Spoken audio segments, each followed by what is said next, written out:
Yo, what is up, everyone? Welcome back to the GameDay show. This is episode 26. Sorry we have been absent for a while, but we are back. It's been a pretty eventful 3 months to cover in the world of college sports. As always, we're here for your college sports entertainment. Today is all about a college football episode. We're back with those. Today I'm joined with the college football senior analyst for the GameDay show, Ryan Skillen, back again. What's up, Ryan? What's going on? We're back. Are you excited to do this episode? I'm pumped. I'm pumped because this past 3 months have been chaotic with cancellations. Yeah. Teams being able to play and going back to campus, so I'm pumped to get this going on. So going back to those last 3 months, let's go by like what happened in order. So first, June 1st or July 1st, sorry, we had players return back to campus, and that really started the speculation like this is really going to happen. College football is really going to happen. And then there's COVID outbreaks throughout universities like Clemson, LSU, but like we expected that, right? Yeah, not a doubt, because people came back to campus with their families, and the virus can be spread amongst anyone. So if you come back to campus, if they could have had a much more better protocol, it would have been better. But they just went into it. So what they're doing now is much better than they did before, which is pretty good. So now moving on, and then they started to have like walkthroughs and stuff, and that was a huge step because now players and the coaches can actually interact with each other instead of just doing weights and stuff. And then basically the Power 5 began starting to release their schedule, starting with the Big 10, Pac-12, then Big 12, then ACC, and now the SEC tonight. But really broke out the last couple weeks is the cancellations of two conferences, and that is the Big 10 and the Pac-12. So the SEC, ACC, and Big 12 are all playing, but the Big 10 and the Pac-12 are not playing. And now, a couple days ago, or yesterday, Justin Fields released the petition to play Big 10 football. That is quarterback of the Ohio State Buckeyes. And in the first, I believe in the first 2 hours, it got 15,000 signatures. So that's pretty incredible.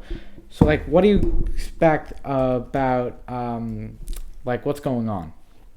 Well, what's going on, it must be heartbreaking to the Pac-12 and the Big 10. But you got other conferences like the MAC that aren't playing that affects ACC schedule. And, for example, Notre Dame is in the ACC now, and their out-of-conference schedule, their one opponent is Western Michigan, which is in the MAC.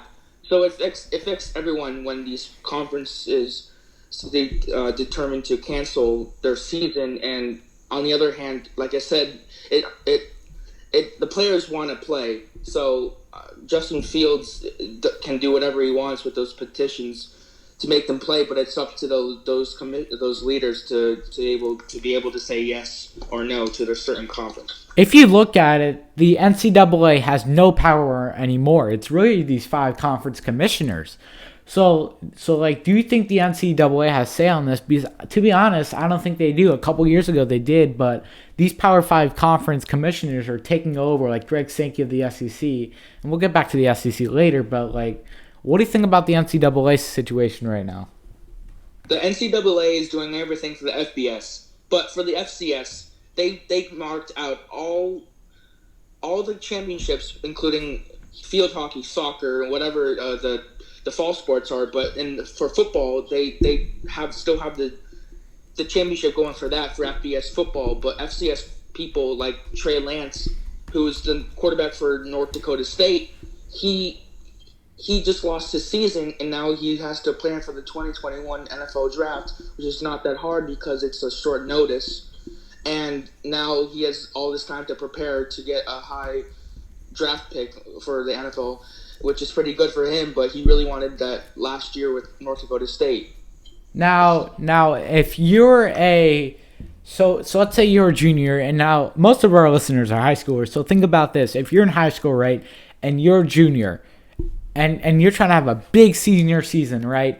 Now translate that to college language, and now people who had a down junior season and trying to make it to the NFL, like these are lives that are impacted in the Big 10 and then the Pac-12. So, and do you see players getting angry with this? I mean, well, if I'm a junior and I'm a high value prospect going to knowing I would forego my senior year.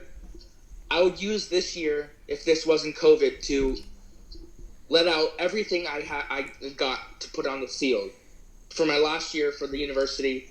For the university to put my name in the record books, I would do that. But now you're looking at no junior year for some people, and then declaring to the NFL draft with having 2 years of experience instead of 3.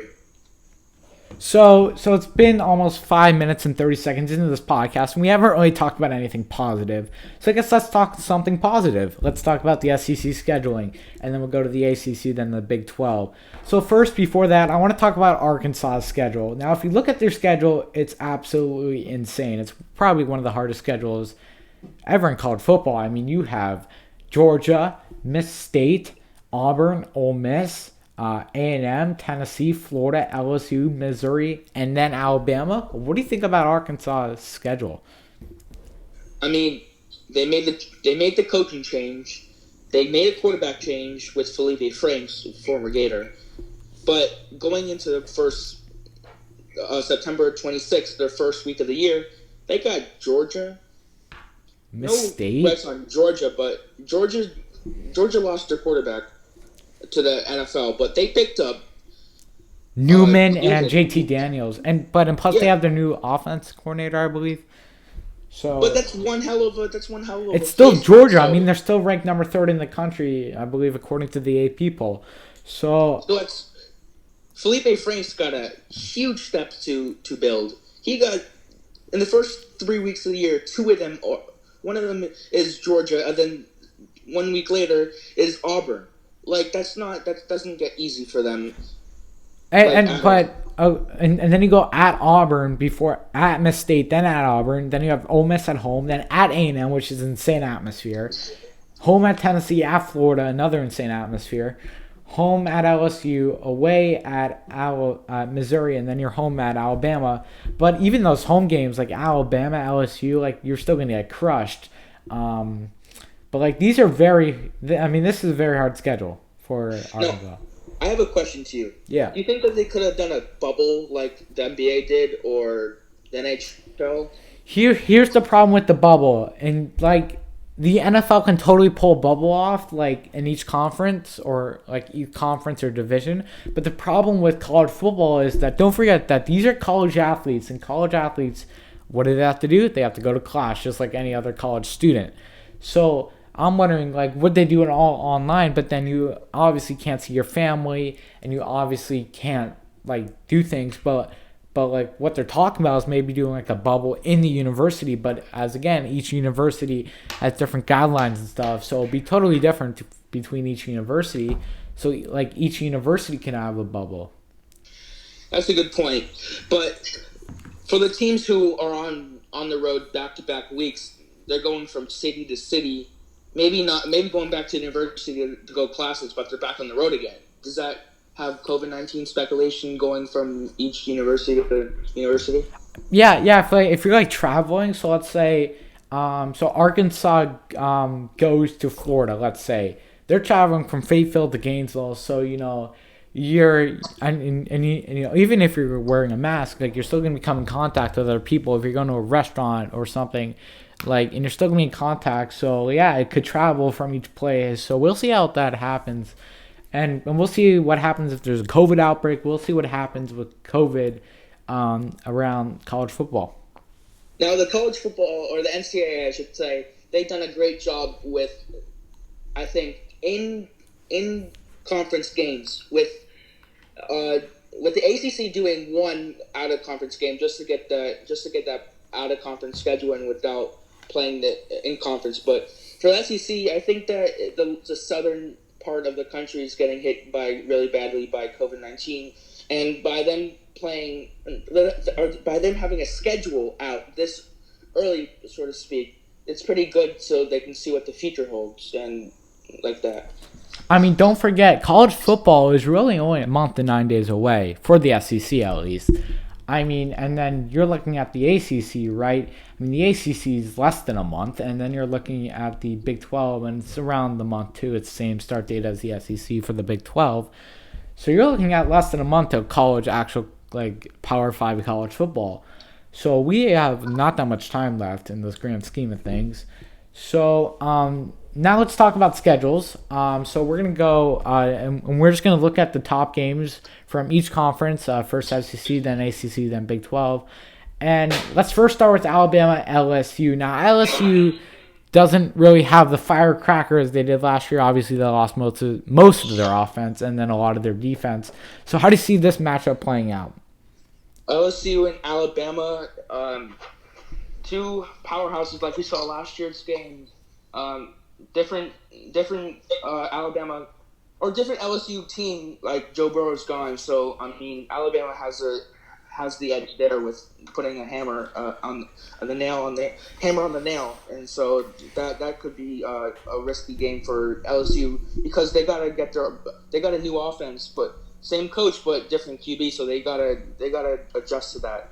Now I'm not making my predictions right now, and we'll do that obviously in a later episode when that happens because we don't know what the teams are going to look like. We don't know if their players going to opt out. But my early prediction is that Alabama's going to win. Again, we'll see what Ed Orgeron can do with this LSU team, but I don't see them doing anything. Now, I just have a quick question. Do you think any of the lower SEC teams, like not the Big Five, but any like the lower SEC teams can beat one of those Big Five teams? So those Big Five teams are Auburn, Florida, Georgia, Alabama, and LSU. And do you see any of those lower teams like Vandy, South Carolina, or Missouri beating any of them? Well, if this year, it's got to be the year of that. But in a short schedule with the 10 games, I don't think that's going to happen. True. I mean, we'll see. All right, now moving on. Another big game, in my opinion, is Auburn, Alabama. Now, Auburn, Georgia, or Auburn, Alabama. Now Auburn beat Alabama last year. So how do you see this one playing out? The Iron Bowl is the Iron. It's gonna be a game for every year. It's the Iron Bowl. Like it's competition every year. So I don't know. It can be going both ways into this year, but Nick Saban's got it covered, and it's Gus Malzahn's got it covered too with his quarterback coming back sophomore year.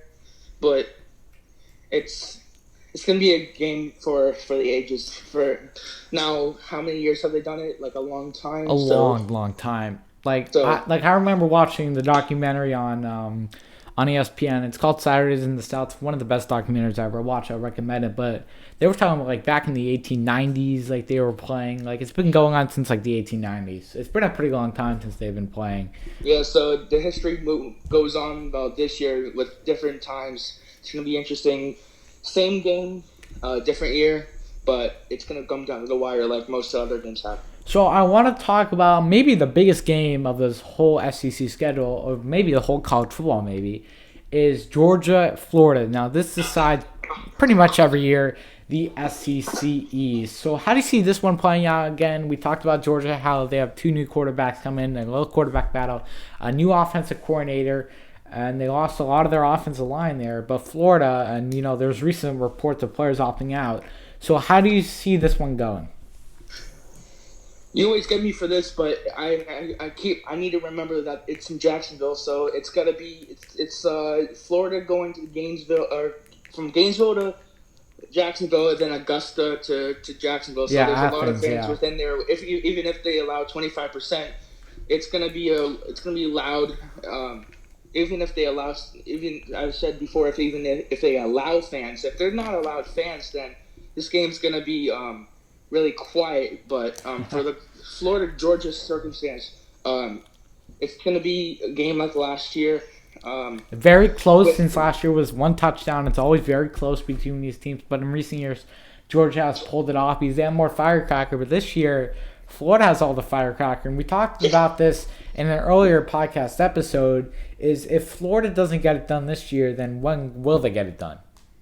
Well, you talk about Georgia and the new two quarterbacks with Fromm gone.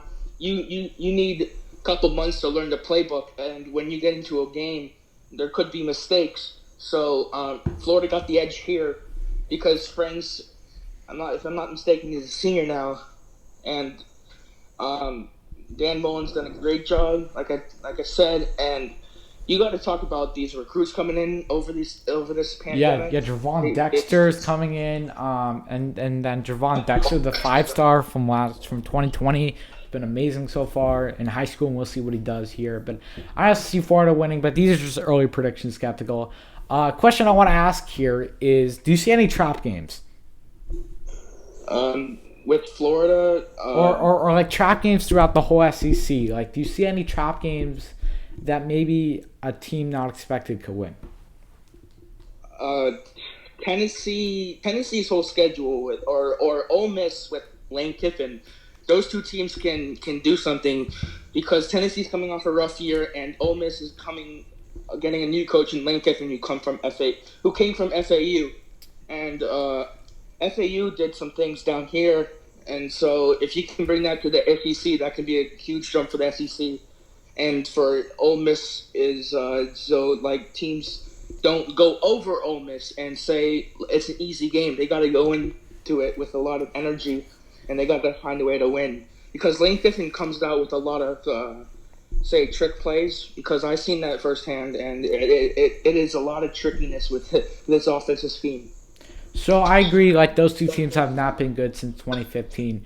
All right, so moving on to the ACC, and there's really only one game that's, and you know, you always have the Miami Florida State game, but you know, there's only like one game that's really big in this in the ACC because most ACC teams are down, but there's only really one big game, and that game would be Notre Dame and Clemson. How do you see this one rolling?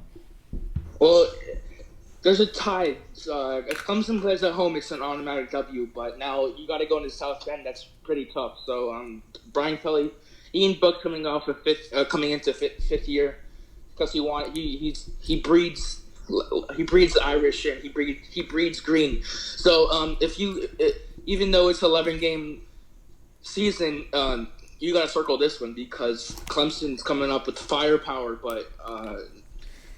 A player to watch is Kevin Austin. He's coming off a suspension, but North Proud graduate right there, part of our home Eagles. Yep. So he's got a season to look forward to, and if he's gonna break out, it's gonna be that Clemson game. So circle that. But by the way, it's in South Bend. But how do you see Trevor Lawrence doing in this one? Because if you looked at his season early last year, you saw that like he wasn't really that what he hyped up to. So how do you see him being hyped up to this year? He's the same Trevor Lawrence as every other year, in my opinion. But he's one of those Trevor Lawrences that is very quiet to his scheme, and when he makes a big play, he's very calm about himself and moves on to the next one because the next play matters. Whatever you make the last play, you forget about that, but the next play really matters.